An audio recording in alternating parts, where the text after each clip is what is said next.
여운형 선생님을 아시나요? 아니요, 들어본 적 없는 것 같아요. 네, 조금 알고 있습니다. 네. 만약 여운형 선생님이 살아계셨다면 어땠을까요?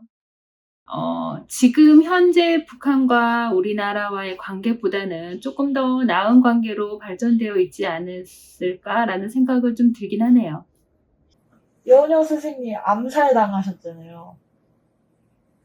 살아계셨으면 남북 통일이 되어 있지 않았을까 싶습니다.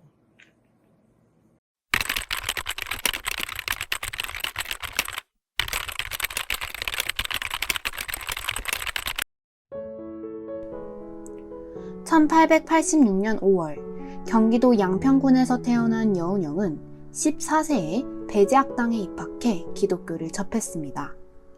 이후 20대의 그는 승동교회에서 활동하며 평등을 꿈꿨고 노비해방과 광동학교 설립을 통해 평등을 실천했습니다.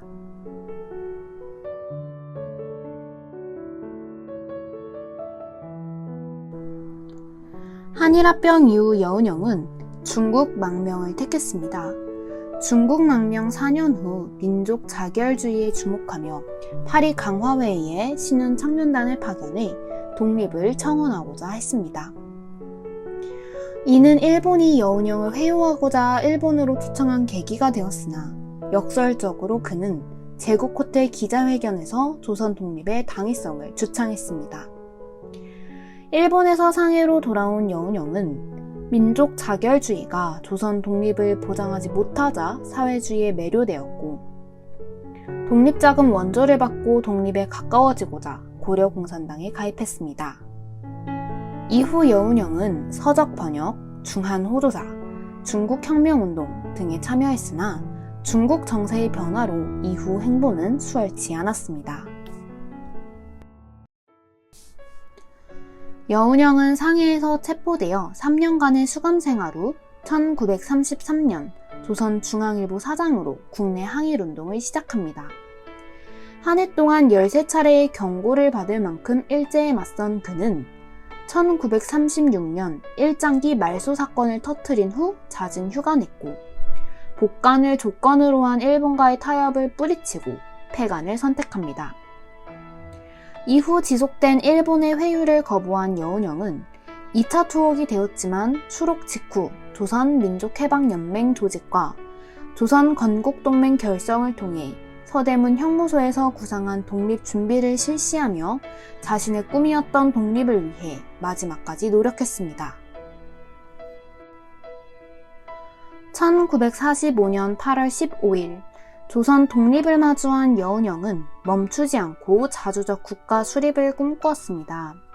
이에 그는 조선건국동맹을 바탕으로 조선건국준비위원회를 구성하고 조선인민공화국으로 건국을 선포했으나 미국에 의해 부정당합니다.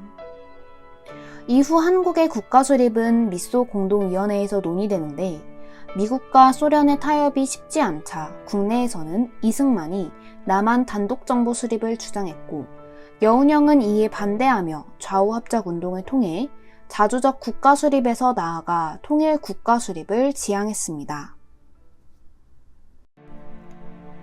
하지만 1947년 7월 19일 자택으로 돌아가는 길에 해화동 로터리에서 극우파 한지근에게 저격을 당하며 향년 62세로 생을 마감합니다.